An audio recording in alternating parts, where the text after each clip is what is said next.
मीरा की सास कमला एक दिन अपनी सहेली सुमन से कहती है कि उसने अपने बेटे रमन की शादी करके लाखों का नुकसान कर लिया। कमला जी ऐसा क्यों कहती हो? भला मीरा में क्या बुराई है? अरे सुमन बहन क्या बताऊं, इस मीरा ने तो मेरी नाक में दम कर रखा है। ना ही घर का कोई काम करती है और ना ही बाहर कमाने जाती है। अरे भला फ्री की रोटियां तोड़ने के लिए इसे लेकर आई थी क्या मैं? अरे जी आजकल तो ऐसा ही हाल है सबका। दहेज में एक गाड़ी क्या ले आती है कि बस सर पर बैठ के तांडव करने लगती है। मेरी बहू मीरा तो दहेज में एक फूटी कोड़ी भी नहीं लाई, फिर भी रोज महारानी मुझे उंगली पर नचाती है। जी फिर तो बहुत गलत बात है। तुम्हारी भी गलती है, बिना दहेज के ब्याह किया ही क्यों? अरे मैं तो अच्छा और बहुत दहेज लेती, आखिर मेरा बेटा इंजीनियर है। पर तेरे जीजा जी दहेज के खिलाफ है ना, बेकार कॉलेज के प्रोफेसर। अरे दुनियादारी की समझ ही नहीं है, बस अपने किताबों की दुनिया में ही रहते हैं। अरे जी अभी भी कुछ नहीं बिगड़ा, थोड़ा काम में लगाओ, खुद दहेज चल के आएगा। कमला को सुमन की बात समझ में आ जाती है और उसे सुमन का सुझाव अच्छा भी लगता है। कमला अगली सुबह से मीरा पर हुक्म चलाने लगती है। सुन बहू, फटाफट से सफाई कर ले, फिर रोटियां भी बनानी है। सासू माँ, सब मैं ही करूंगी क्या? आप क्या पूरा दिन मुझे काम बताने का ही कष्ट करती रहोगी? तो तू क्या चाहती है, मैं तेरी नौकरानी बन जाऊं? हैं? चुपचाप काम कर, नहीं तो अपने मायके का रास्ता नाप और निकल मेरे घर से। मीरा अपनी सास की धमकी सुन के थोड़ा डर जाती है। वो पूरी ईमानदारी के साथ घर का काम और अपनी सास कमला की सेवा करने लगती है। ये सब देखकर कमला बहुत खुश होती है, पर थोड़ी निराश भी होती है, क्योंकि जैसा वो चाहती थी वैसा कुछ अभी तक तो हुआ नहीं था। कमला अपनी बहू मीरा को और काम बताने लगती है। सासू माँ, आज मेरी तबीयत थोड़ी खराब है, आज तो मैं काम नहीं कर पाऊंगी। अच्छा, तो ऐसा करती हूँ, एक गाड़ी मंगा देती हूँ जो तुझे तेरे मायके छोड़ आए। अब तेरे दहेज में कोई नौकरानी तो आई नहीं जो तुझे आराम करने दूं। पर सासू माँ, मैं तो मैं मत कर और हाथ चला जल्दी जल्दी। आज तो कपड़े भी दुनिया भर के हैं, कौन धोएगा तेरे अलावा? मीरा बीमार हालत में भी काम करने लग जाती है। मन ही मन सोचती है कि क्यों न कुछ ऐसा किया जाए जिससे इस बुढ़िया की चिक बंद हो जाए।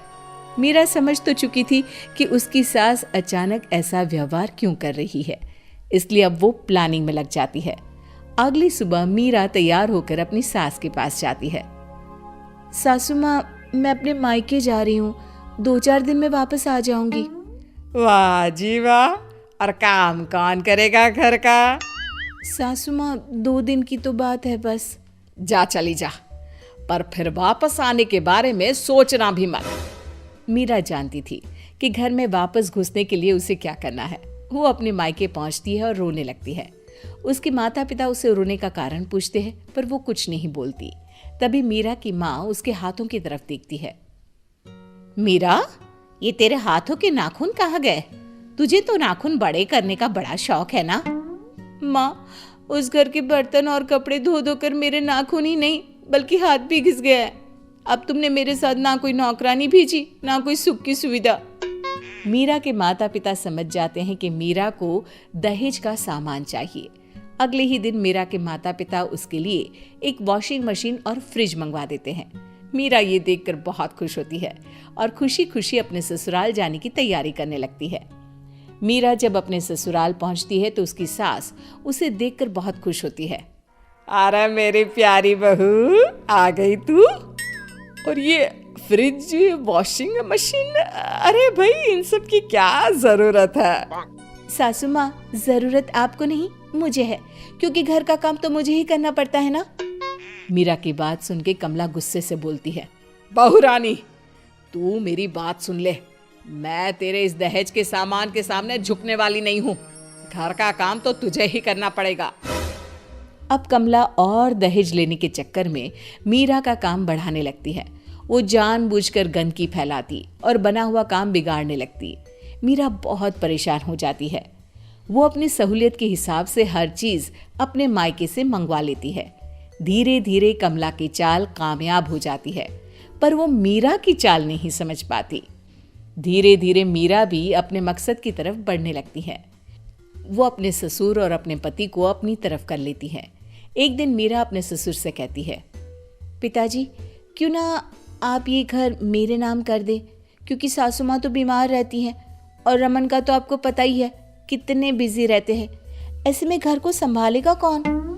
हाँ बहू, मुझे लगता है कि तुम बिल्कुल सही कह रही हो। इस घर को संभालने वाला कोई तो होना चाहिए। ये कहकर मीरा के ससुर जी अपनी पूरी प्रॉपर्टी मीरा के नाम कर देते हैं। मीरा बहुत खुश होती है क्योंकि वो अब अपने मकसद में कामयाब हो गई थी। इस बात की खबर कमला को भी लगती है। कमला को जैसे ही पूरी बात पता चलती है, उसके पैरों तले जमीन खिसक जाती है। वो गुस्से में मीरा के पास जाती है। अरे करमजली, तू तो बहुत चंट निकली। मैं तुझसे घर का सामान ही मंगवाती रह गई और तूने पूरा का पूरा घर अपना बना लिया। सासू माँ, अब आप घर का काम करने की भी आदत डाल ही लो, क्योंकि अब मैं तो कुछ करूंगी नहीं। और हाँ, अगर आपने काम करने में आनाकानी की तो इस उम्र में मायके नहीं बल्कि बुजुर्गों के आश्रम भेज दूंगी। मीरा की बात सुनकर कमला बहुत दुखी होती है।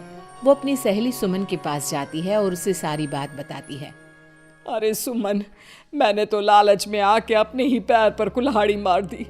काश मैं तेरी बात मानती ही नहीं तो आज ये मेरी दशा नहीं होती। वाह जीजी, उल्टा चोर कोतवाल को डांटे। मैंने तो सिर्फ काम करवाने की सलाह दी थी, पर तुम तो बेचारी मीरा को परेशान करने लग गई। अब भरो अपने किए के फल। और वैसे भी ना, एक दिन तो ऊंट पहाड़ के नीचे आ ही जाता है। सुमन की बातें सुनकर कमला अपने घर वापस चली जाती है और अपनी बहू मीरा को पूरी बात बताती है कि कैसे सुमन ने उसे उल्टी सलाह देके अपना पल्ला साफ कर लिया। कमला अपनी बहू से माफ़ी मांगती है। नहीं सासू माँ, आपको अपनी गलती का एहसास हो गया, मेरे लिए वही बहुत है। मुझे भी घर पर कोई राजबाज नहीं करना, बस प्यार और साथ मिले उतना ही बहुत है। अब सास बहू मिलजुल के एक साथ प्यार से रहने लगती है और दोनों घर के काम भी मिल बांट के करने लगती है। दीपिका बड़ी बुरी हालत में सड़क के किनारे बैठी हुई थी। उसके पास जेब में 1 रुपया भी नहीं होगा। ससुराल वालों की दहेज की मांग पूरी न कर पाने के कारण आज उसके सास ससुर ने धक्के मारकर उसे घर से निकाल दिया। उसकी 4 साल की बेटी भी उसके साथ थी। भूख के मारे दोनों का रो रो कर बुरा हाल हो रहा था। तभी अचानक एक बड़ी सी कार वहां आकर खड़ी रहती है। उस कार से मालती नाम की औरत उनके पास आती है। क्या हुआ? तुम इस तरह सड़क के किनारे बैठकर क्यों रो रही हो? दिखने में तो तुम किसी अच्छे घर की लगती हो।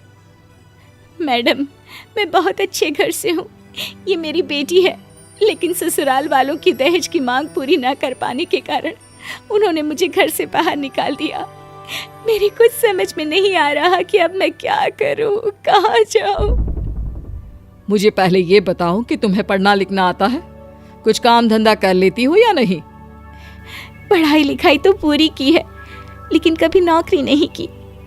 अच्छा ठीक है, कोई स्पेशल टैलेंट तुम्हारे अंदर हो तो बताओ मुझे। ज्यादा तो कुछ नहीं, लेकिन हाँ, मुझे पेंटिंग बनाने का शौक है और काफ़ी अच्छी पेंटिंग्स बना लेती हूँ। लेकिन ससुराल में मुझसे बहुत काम करवाया जाता था। उन लोगों ने कभी मेरे हुनर की कदर नहीं की। एक काम करो, तुम मेरे साथ चलो, मैं तुम्हें अच्छा खाना भी दूंगी और काम भी। लेकिन मैं आपको जानती तक नहीं, आपके साथ कैसे चल सकती हूँ? मेरे साथ मेरी बेटी भी है। तुम्हें चिंता करने की कोई जरूरत नहीं है। शहर के सब लोग मुझे जानते हैं। मैं यहाँ की बहुत बड़ी समाज सेविका हूँ। तुम्हें मुझसे कोई खतरा नहीं है। आओ चलो मेरे साथ। उसके बाद दीपिका मालती के साथ उसकी कार में बैठकर उसके घर चली जाती है। मालती दीपिका को पेंटिंग बनाने के काम पर लगवा देती है, जिससे धीरे धीरे दीपिका को कुछ पैसे मिलने लगते हैं और एक छोटे से घर में वो अपनी बेटी के साथ रहने लगती है। आपका बहुत बहुत शुक्रिया मालती मैडम। आपकी वजह से मुझे 2 वक्त की रोटी मिलने लगी है और अब मेरी बेटी भी स्कूल जाने लगी है। थोड़ा बहुत काम मिलने की वजह से मेरी जिंदगी फिर से रास्ते पर आ गई। ये सब तुम्हारे हुनर का कमाल है। इसमें मैंने कुछ नहीं किया। देखना, एक दिन तुम बहुत नाम कमाओगी। मैं अपनी ज़िंदगी में बहुत आगे बढ़ना चाहती हूँ, पैसे कमाना चाहती हूँ ताकि अपने ससुराल वालों को उनके किए का जवाब दे सकूं। देखो दीपिका, तुम्हारे लिए बहुत अच्छा अवसर आया है शहर में। कलाकारों को अपनी अपनी पेंटिंग्स लगाने के लिए एग्जीबिशंस लगाने का मौका मिलेगा। इस एग्जीबिशन के लिए तुमसे किसी तरह के पैसे नहीं लिए जाएंगे, और अगर तुम्हारी पेंटिंग अच्छी बिक गई तो तुम्हें अच्छे खासे पैसे भी मिल जाएंगे।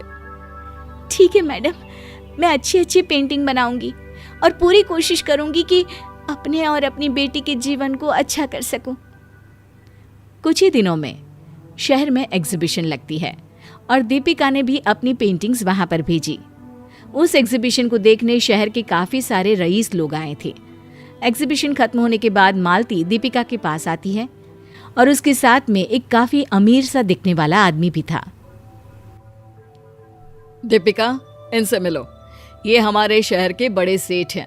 शहर के नामी अमीर लोगों में उनका नाम आता है, और तुम्हारे लिए खुशखबरी की बात यह है कि इन्हें तुम्हारी पेंटिंग बहुत पसंद आई है। क्या सच में? ये तो बहुत बड़ी खबर है मेरे लिए। आपका बहुत बहुत धन्यवाद।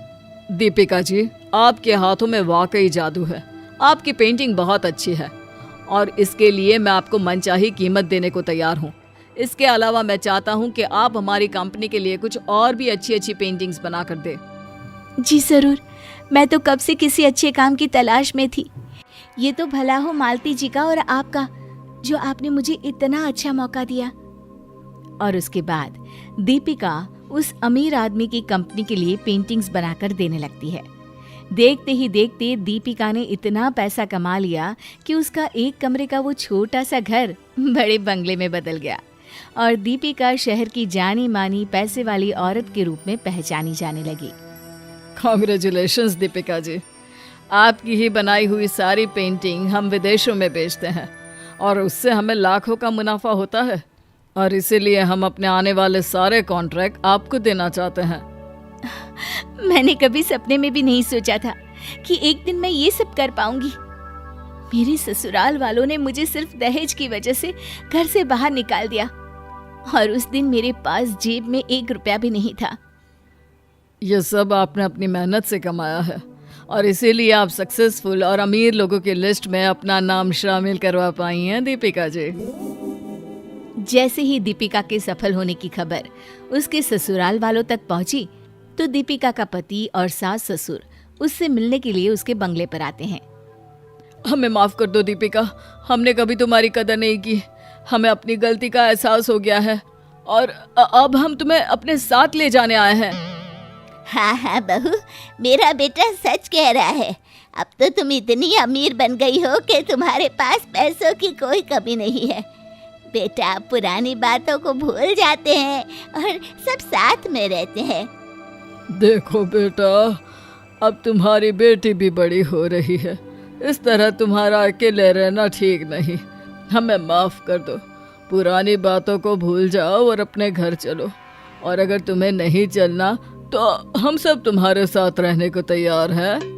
लेकिन अब मैं आप लोगों के साथ रहने के लिए तैयार नहीं हूँ। अरे ऐसा क्यों कह रही हो तुम? हमारी बच्ची पर हम दोनों का अधिकार है और मैं उसे अपने साथ रखना चाहता हूँ। आप वही लोग हैं ना जिन्होंने एक दिन मुझे घर से धक्के मारकर निकाल दिया था, सिर्फ इसलिए क्योंकि मैं आप लोगों की दहेज की मांग को पूरा नहीं कर पाई थी। देखो बहू, समझने की कोशिश करो। हमने कहा ना, हमें अपनी गलती का एहसास हो गया है। आप लोगों को अपनी गलती का एहसास नहीं हुआ है। आप लोगों को सिर्फ और सिर्फ मेरे पैसों का लालच है और इसीलिए आप मुझे अपने साथ रखना चाहते हैं। अरे देखो दीपिका, अगर तुमने हमारी बात नहीं मानी तो मैं तुम्हारे ऊपर केस कर दूंगा और हमारी बेटी को अपने साथ रख लूंगा। आप शायद जानते नहीं, इस शहर के जाने माने रईस लोगों के बीच गिनती होती है मेरी, और मैं चाहूँ तो 1 मिनट में आपके खिलाफ कोई भी केस दर्ज करके आपको जेल की सलाखों के अंदर डलवा सकती हूँ। लेकिन मैं ऐसा कुछ नहीं करना चाहती। अरे तुम ऐसा कैसे कर सकती हो? पति हूँ मैं तुम्हारा और ये तुम्हारे सास ससुर है। तुम्हें इस तरह का बर्ताव शोभा नहीं देता। ये बात तो मैं भी कह सकती हूँ। आपने उस दिन मेरे साथ क्या किया मुझे और मेरी बेटी को भूखे प्यासे घर के बाहर सड़क पर छोड़ दिया। क्या ये बात आपको उस दिन शोभा देती थी? उस दिन आपको अपने बच्चे की जिम्मेदारी निभाने का एहसास नहीं हुआ? रहने दे बेटा, मुझे नहीं लगता ये हमारी बात मानने वाली है। बिल्कुल सही कहा आपने मम्मी जी। मैं अपनी बेटी को एक अच्छी जिंदगी और अच्छी परवरिश देना चाहती हूँ। आप जैसे लालची लोगों के बीच रहकर ये सब पॉसिबल ही नहीं है, इसलिए आप लोग यहाँ से जा सकते हैं। और इस तरह दीपिका ने अपने घर वालों को वहां से जाने को कह दिया। दीपिका अब उन लोगों के साथ नहीं रहना चाहती थी जिन्होंने एक दिन उसे इतना बेइज्जत किया था और कुछ पैसों के लिए उसकी जिंदगी को खतरे में डाला था। और उसके बाद दीपिका ने अपनी मेहनत से अपने आप को बहुत सफल बनाया।